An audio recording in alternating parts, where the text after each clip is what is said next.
La production intensive de maïs en Côte d'Ivoire, bientôt une réalité. Le ministre d'État, ministre de l'Agriculture et du Développement rural, Kobena Kwasi Adjoumani, et les acteurs de la filière sont sur le terrain.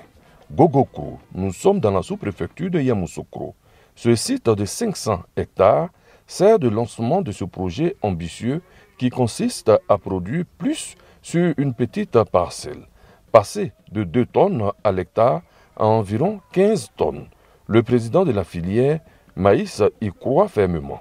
Nous voulons avoir une recherche de haute valeur ajoutée pour changer et corriger les impairs de nos prédécesseurs. Aujourd'hui, nous avons 7 millions de tonnes qui nous sont demandées par le continent asiatique. 1 500 000 tonnes pour la CEDEAO. Le marché intérieur, 1 500 000. Vous voyez, 10 millions de tonnes. Or, notre capacité de production, ce n'est qu'à 1 100 000 tonnes pour pratiquement 500 000 hectares. Et des rendements encore faibles, 2 tonnes et demie. Avec 7 millions de tonnes simplement, par rapport à l'importation, voilà 14 milliards de francs CFA que chaque 3 mois, l'interprofession maïs peut injecter dans les caisses de la Côte d'Ivoire. Pour réussir le pari de la croissance, des partenaires, il en faut. En la matière, Gomale Group, avec l'appui de banquiers et d'industriels, fait figure de bon office. Un pick-up, un camion de ramassage et une moto sont remis à Kobena Kwasi Adjoumani pour les mettre à la disposition de la filière maïs en vue d'équiper le site de Gogokro. Nous voulons effectivement vous donner la joie de vivre.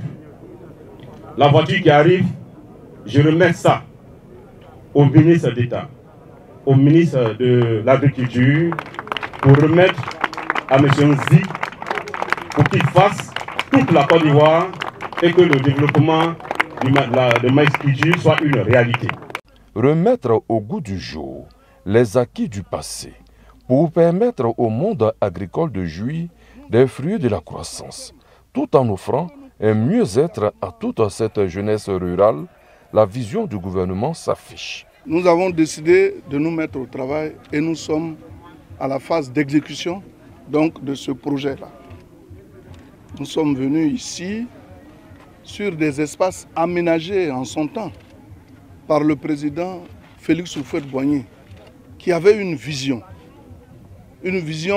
dont l'objet consiste à se mettre véritablement au service de nos producteurs. Aujourd'hui, le président Alassane Ouattara veut réveiller tous ces projets parce que lui aussi, il s'inscrit dans la vision du président Houphouët-Boigny. Il ne veut pas laisser tomber le travail important que le président Houphouët a fait. Vous avez vu, on était dans le Solomon, un grand barrage qui a été fait par le président Houphouët-Boigny, mais qui a été abandonné. Le président, avec plus de 16 milliards, est en train de réveiller ce projet. Ici aussi, il nous a donné des instructions fermes pour que nous puissions véritablement travailler avec les uns les autres.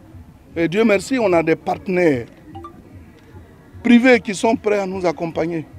À titre de rappel, la Côte d'Ivoire produit 600 000 tonnes de maïs par an. Le projet de production intensive qui va s'installer dans tout le pays fera à coup sûr exploser les chiffres.